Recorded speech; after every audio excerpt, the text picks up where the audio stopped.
Hola Saturno, acabo de llegar un poco... ¡No! ¡Qué feo olor! Saturno, ¿de dónde viene ese olor? Saturno. Saturno. De nuevo, a ver, de nuevo. Saturno. Hola Isaac, qué bueno que llegaste temprano. Qué bueno que no tienes nariz para oler este olor putrefacto. Se supone que yo la vez pasada he limpiado todo el laboratorio. Debería estar limpio.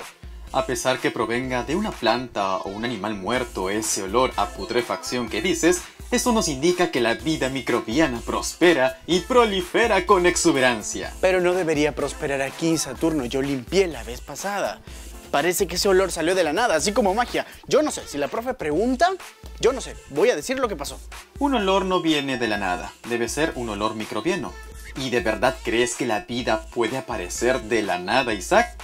Pues bueno, hoy hablaremos de los seres vivos y lo primero que aprenderás es de dónde vienen. Tal vez eso te ayude con tu problema apestoso. ¡Wow! Entonces eso me parece súper interesante. Entonces, tápate la nariz, que ahí va el primer video. ¡Vamos a verlo! Hablar de biología es hablar de los seres vivos, seres humanos, animales, plantas, bacterias, etc. Pero si te preguntan, ¿cómo se originó la vida en la Tierra? ¿Qué responderías? Esta pregunta no solo se la hicieron científicos de los últimos siglos. Es tan antigua que el filósofo Aristóteles pensaba en ella. Aristóteles presentó su famosa teoría de la generación espontánea, que consistía en que los seres vivos se originaban de materia orgánica o inorgánica. Pulgas, ratones y eventualmente humanos podían originarse de la materia existente con la ayuda de una fuerza mágica llamada entelequia, encargada de darle el alma a los objetos. Y aunque te suene increíble, la teoría de la generación espontánea tuvo gran aceptación. Incluso a mediados del siglo XVII, fue defendida por pensadores como Descartes o científicos como el mismo Isaac Newton.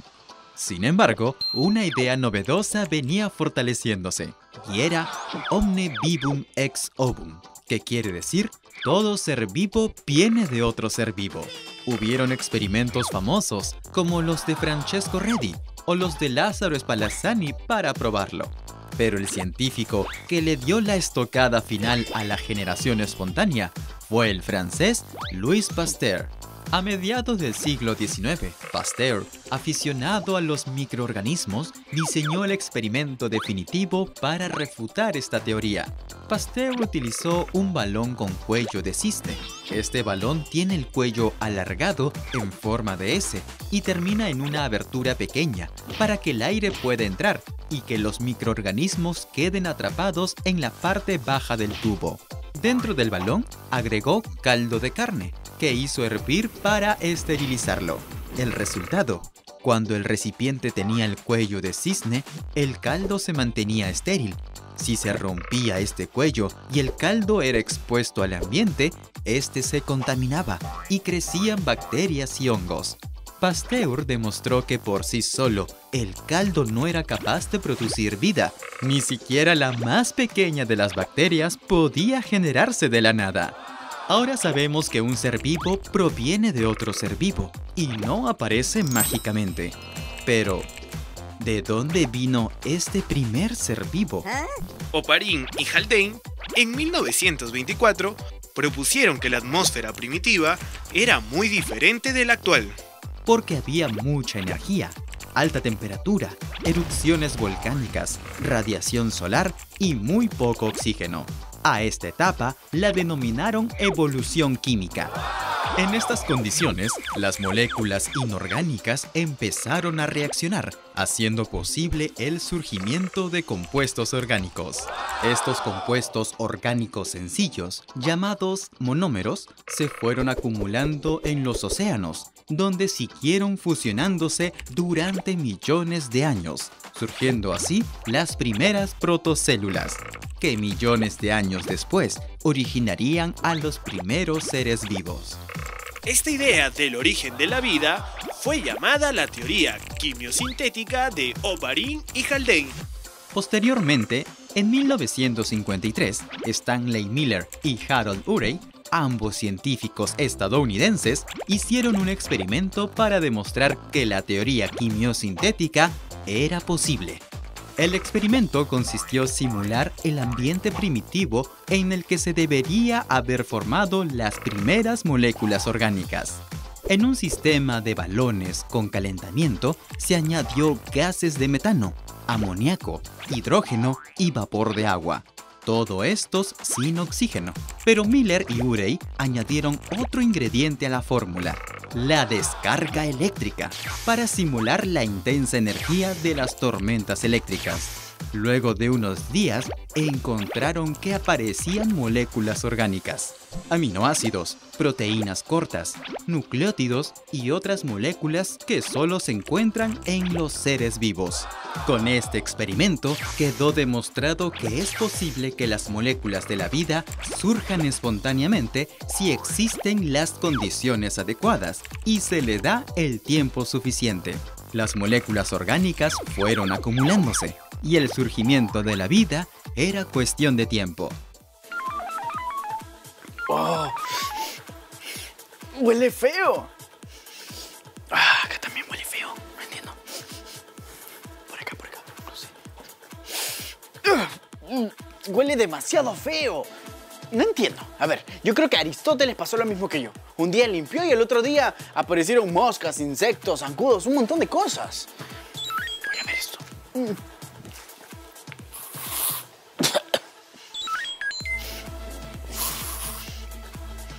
Bueno, un poco mejor, ¿no? Pero si Pasteur dice que los seres vivos no se originan de la nada, y es obviamente lógico, ¿de dónde viene ese olor? Muy buen razonamiento, Isaac, y es muy lógico. Nada viene de la nada. Pero antes de responder esto, hay un video de la profesora Pierina. ¡Claro que sí! ¡Quiero verlo! Muy bien, ahí va el video. Hola Isaac, ¿qué tal? ¿Todo bien en el laboratorio?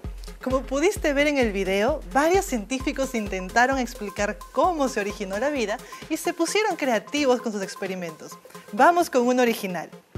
El italiano Francesco Redi quiso demostrar que los gusanos no se originaban a partir de la carne descompuesta, una creencia muy común allá por el siglo XVII, y para ello utilizó 3 frascos.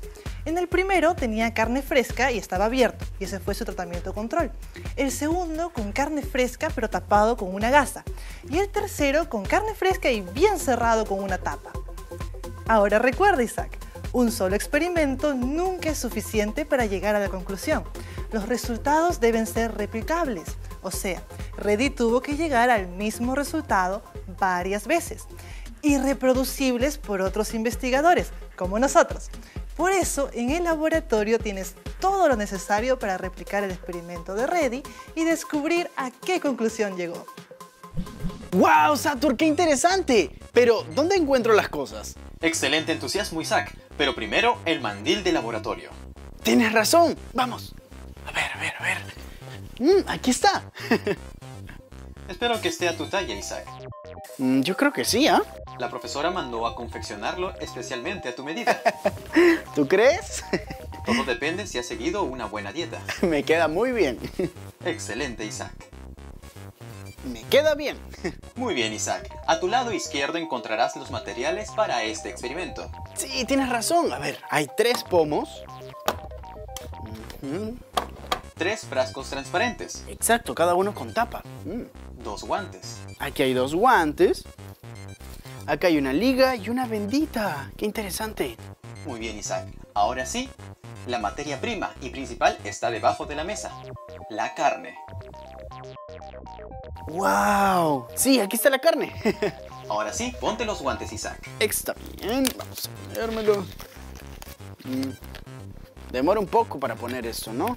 Así es, Isaac, pero con la práctica irás haciéndolo más rápido. A ver.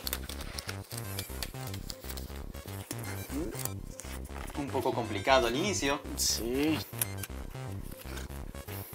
A ver. Y ya está.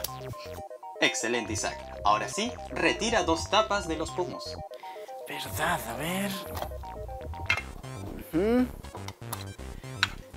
Esas tapas no las vamos a utilizar. A ver, dejamos acá entonces. Por supuesto. Ahora sí, es momento de que empieces con la dinámica. Perfecto. Que yo sepa, como Reddy decía, que un ser vivo no sale de la nada, no nace así nomás, sino que necesita de otra materia. Entonces, creo que el experimento es un pomo con tapa, donde la carne está dentro, el segundo con liga y una bendita, y el tercero así nomás, así solo, para ver la diferencia entre los tres mientras la carne está ahí, cómo se descompone. Vamos a hacerlo. A ver, vamos a poner la carne. Carne. Lo tapamos. Muy bien. El segundo. Tenemos otra carne. Ay, ya quiero comer, de verdad, Saturno. Se ve buena esta carne. Una carne. A ver, una bendita. Ponemos la bendita. Y una liga. Creo que es así. Así. Uy, qué difícil. Ya, bueno. Me salió. Y la última es poner la carne. Y así nomás. Ya está. ¿Ahora recuerdas qué es lo que sigue, Isaac? Sí. Recuerdo que tengo que esperar 5 días para ver la diferencia. Exactamente, Isaac. Ya hiciste los pasos que necesitas. Pero la profesora ya hizo ese experimento con antelación. ¡Qué chévere! ¿Y dónde está? Detrás de ti, en esa caja que dice peligro. A ver. Tráela con mucho cuidado a la mesa. Creo que de esto es lo que estaba hablando. Huele feo, ¿ah? Exactamente, Isaac. A ver. Saca lo que hay dentro de la caja. Huele demasiado feo. Aguanta, Isaac, aguanta. Este es uno. Este es otro. Es igual. Y esta es la última y la más poderosa. Deja la caja a un lado. También el recipiente de la carne que has usado. Y ahora sí, empieza a observar. A ver. Por lo que veo, esta carne que está tapada, la veo normal. No veo algún rastro de, no sé, que se haya podrido o algo así. Creo que está bien. Evidentemente demuestra un estado de putrefacción, pero no tanta como en la segunda. Exacto. Parece que, no sé, se ha podrido un poquito más. Se nota el color y como que salen algunas cositas de acá. Bueno, está un poquito más podrida que la primera. Y la tercera, oh por Dios. Esta sí está demasiado podrida, se nota. Y no solo eso, han surgido larvas. Sí, verdad, tienes razón. ¿Y sabes por qué? ¿Por qué? Eso es porque las moscas han entrado en contacto con la carne. ¿Verdad? Se han alimentado de ella y han depositado sus huevecillos. Y es así que con unos días surgen estas larvas y muy pronto estarán llenas y llenas de larvas. Exacto, las larvas. Y eso pasa porque a diferencia de las dos, esta está al aire libre. Entonces es mucho más fácil que entre una mosca. Ahora sí podemos contradecir a los primeros teóricos que dijeron que la generación espontánea era una realidad. Pero no es así. Reddy comprobó con este experimento que cuando unas moscas entran en contacto con la materia, es ahí que surge la vida. Porque simplemente dejan sus huevecillos. Exacto, tienes mucha razón. La verdad es que este tema, no sé, y todo el experimento que hemos hecho me hace sentirme un científico. Muy bien, Isaac, pero ahora no olvides que es momento de tirar todo eso antes de que ensucies o que vengan más moscas. Tienes mucha razón. A ver, voy a dejar esto por allá. Dame un ratito, ¿sí? Ya vengo. Muy bien, Isaac.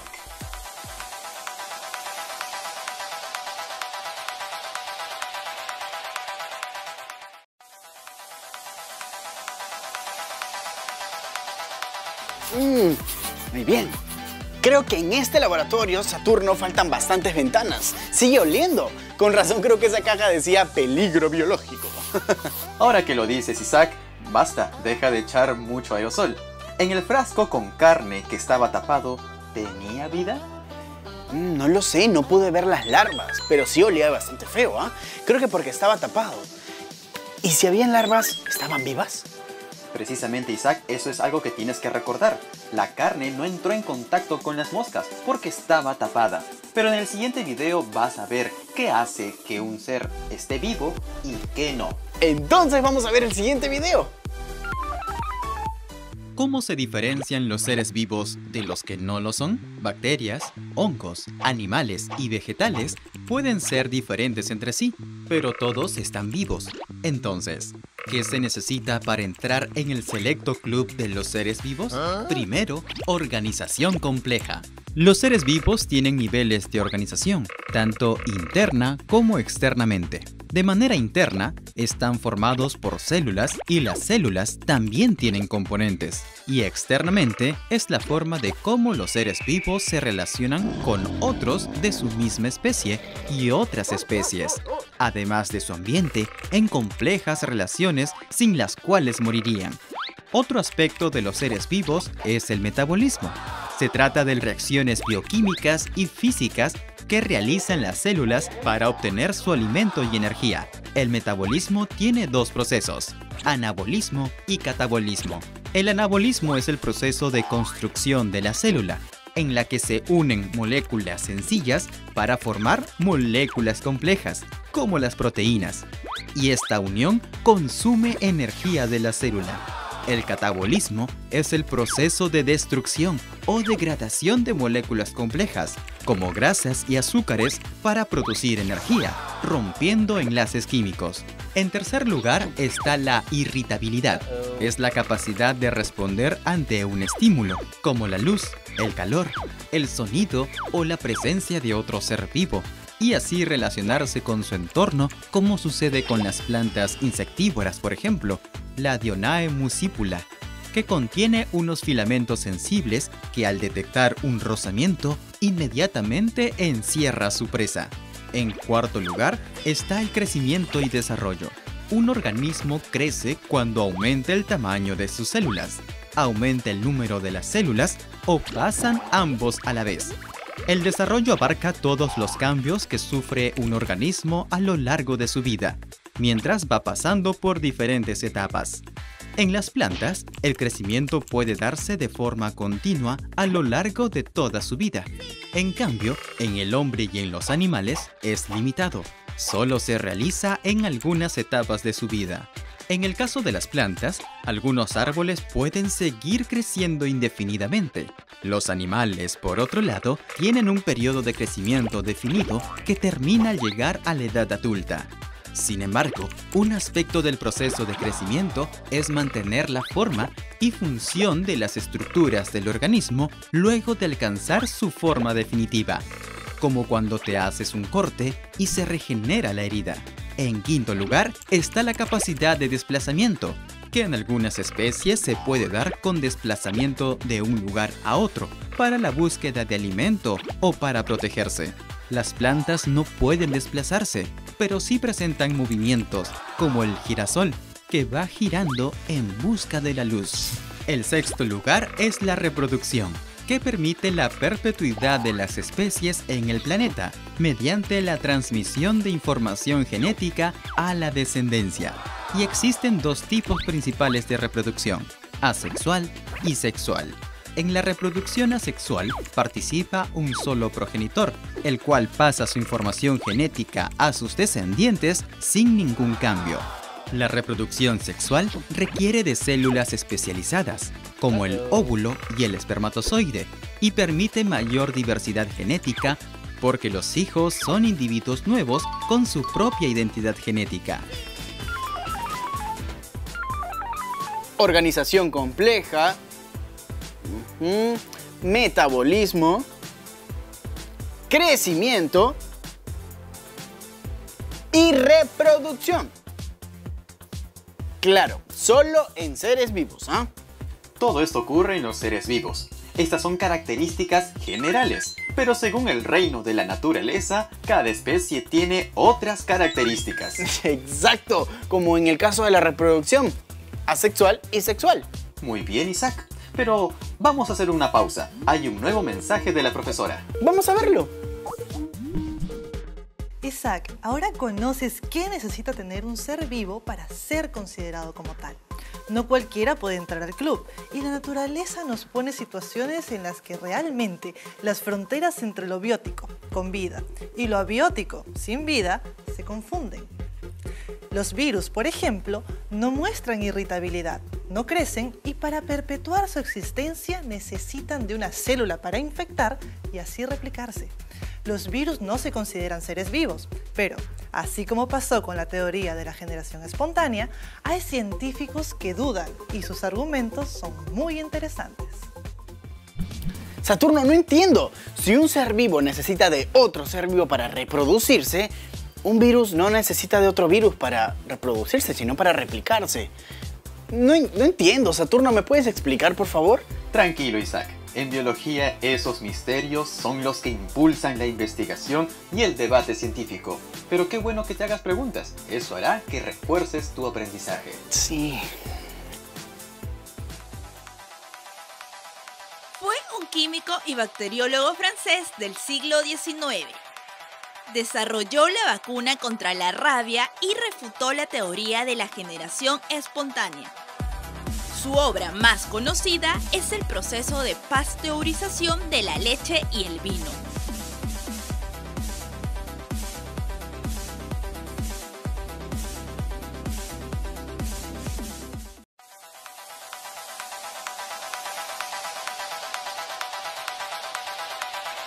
Fue un químico y bacteriólogo francés del siglo XIX. Desarrolló la vacuna contra la rabia y refutó la teoría de la generación espontánea. Su obra más conocida es el proceso de pasteurización de la leche y el vino. Se trata del científico francés Louis Pasteur.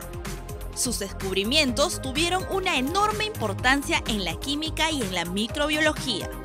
Para prevenir infecciones alimentarias causadas por hongos y bacterias, desarrolló una técnica que hoy se conoce como la pasteurización.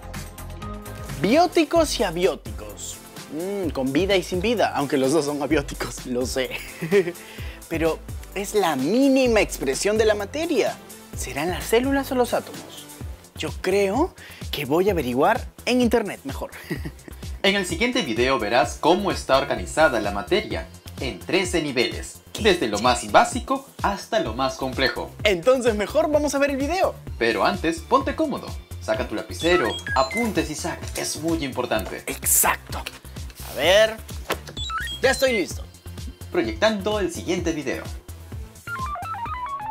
Todos los seres vivos presentan estructuras desde las más simples, como los bioelementos, hasta las más complejas, como una población.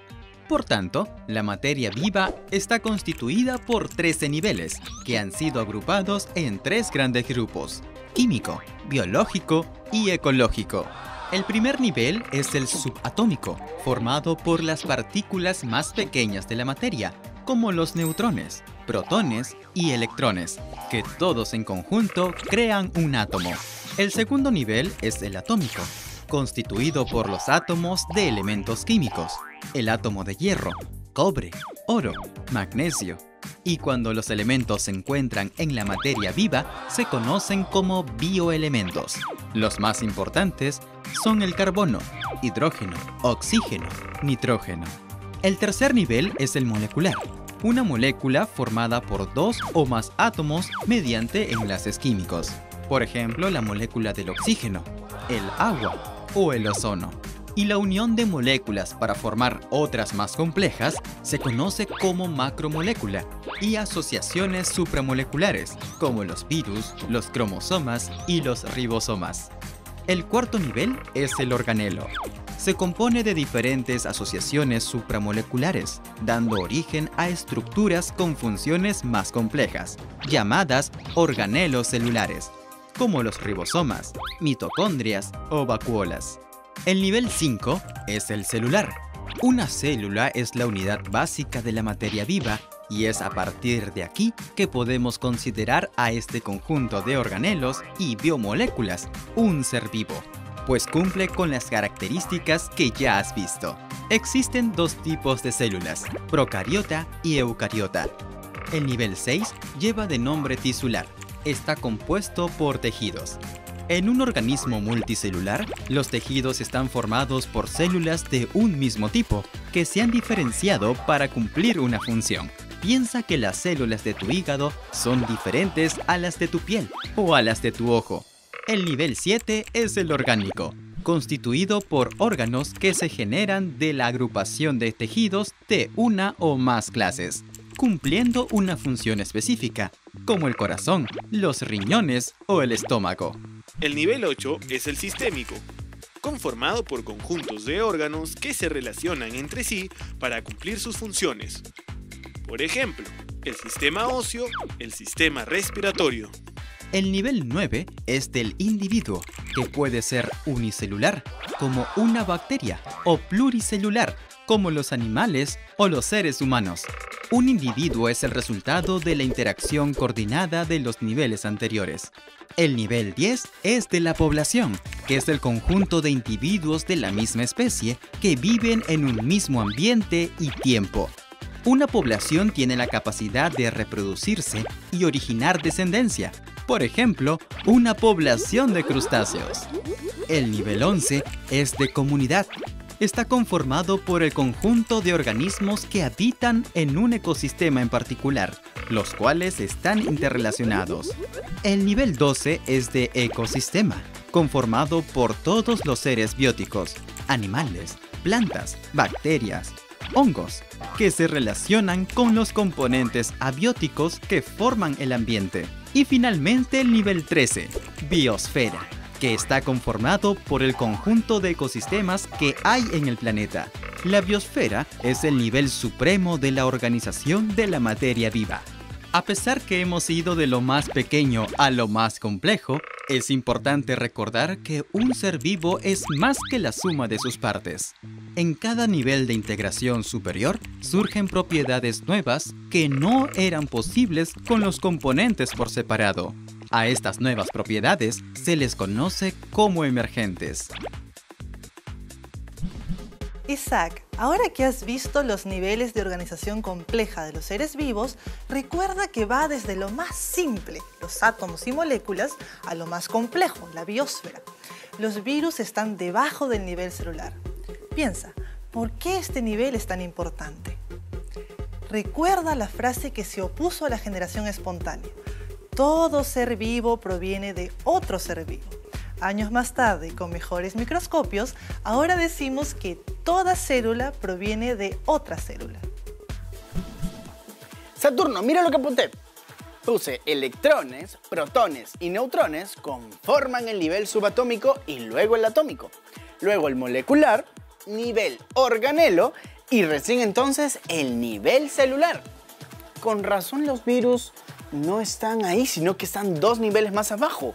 Muy bien, Isaac. A nivel molecular, las fronteras no son tan claras como en el mundo macroscópico, que puedes ver con tus propios ojos.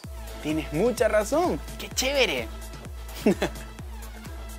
Resumiendo, en un inicio, Aristóteles formuló la teoría de la generación espontánea para explicar el origen de la vida, que consistía que la vida surge de la materia orgánica o inorgánica, con la ayuda de una fuerza mágica. Pasaron muchos siglos para que 2 científicos, Miller y Urey, hicieran un experimento que probó que era posible que la materia orgánica pueda surgir a partir de la materia inorgánica. Los seres vivos tienen características definidas, como el metabolismo, complejidad de organismo, crecimiento, reproducción, homeostasis, entre otros. Finalmente, la vida está organizada en 13 niveles, donde el nivel más elemental es el subatómico y el más grande es la biosfera, que comprende el conjunto de todos los ecosistemas del planeta. ¡Qué interesante el tema de hoy día, Saturno! Me parece un poquito intrigante. A ver, si un celular tiene varios componentes y un montón de funciones, el ser humano debe tener muchísimas más funciones porque tiene un montón de componentes. Me parece interesante. Ah, y otra cosa que también me parece súper interesante es que todo provenga de partículas subatómicas. Es bueno que hagas estas reflexiones y medites lo increíble que es la vida, Isaac. Exacto. ¿Y qué tema tendremos para la próxima? Para la próxima semana tenemos el tema sobre las moléculas y también realizarás un nuevo experimento como el de hoy. ¿Verdad? El experimento de hoy estuvo genial. Entonces, gracias por el consejo, que no te preocupes. Yo vengo bien preparado para el próximo tema. Muy bien, Isaac. Hasta la próxima. ¡Chao!